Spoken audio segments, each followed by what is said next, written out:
সপ্তাহান্তে দক্ষিণবঙ্গে ধেয়ে আসছে কালবৈশাখী ঝড়। আজকে ভিজবে 9টি জেলা।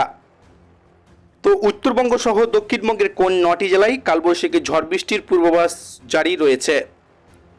বিস্তারিত জানতে হলে ভিডিওটিকে প্রথম থেকে শেষ অবধি সম্পূর্ণ দেখবেন। এই ধরনের লেটেস্ট খবরগুলি সবারই প্রথম পাওয়ার জন্য চ্যানেলটিকে সাবস্ক্রাইব করে আমাদের সঙ্গে থাকবেন। গরমে নাজেহাল আমজনতা।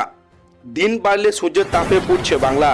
তবে বৃহস্পতিবার রাতে রাজ্যের কিছু জায়গায় বৃষ্টি হয়েছে। আজ শুক্রবার রাজ্যের সব জেলাতে ঝড় বৃষ্টির সম্ভাবনা রয়েছে। দুপুরের পরে বজ্রবিদ্যুৎ সহ বৃষ্টির পূর্বাভাস রয়েছে। আজ এবং কাল দক্ষিণবঙ্গে কালবৈশাখীর পরিস্থিতি। দক্ষিণবঙ্গের পাশাপাশি উত্তরবঙ্গে বৃষ্টির সম্ভাবনা রয়েছে। হাওয়া অফিসের পূর্বাভাস আজ শুক্রবার বীরভূম, মুর্শিদাবাদ, নদিয়া, পূর্ব পশ্চিম বর্ধমান, ঝাড়গ্রাম, পশ্চিম মেদিনীপুর, পুরুলিয়া, বাঁকুড়ায় বজ্রপাত, শিলাবৃষ্টির সঙ্গে 40 থেকে 60 কিলোমিটার গতিবেগে দমকা ঝোড়ো বাতাস বইতে পারে। বাকি জেলাগুলিতে 30 থেকে 50 কিলোমিটার গতিবেগে দমকা ঝড়ের পূর্বাভাস রয়েছে। সকালের দিকে গরম থাকলেও দুপুরের পর থেকে আবহাওয়া বদলাতে শুরু করবে বলে পূর্বাভাস। আজ সকালে কলকাতার সর্বনিম্ন তাপমাত্রা 27.8 ডিগ্রি সেলসিয়াস, যা স্বাভাবিক তাপমাত্রা চেয়ে 1.1 ডিগ্রি বেশি।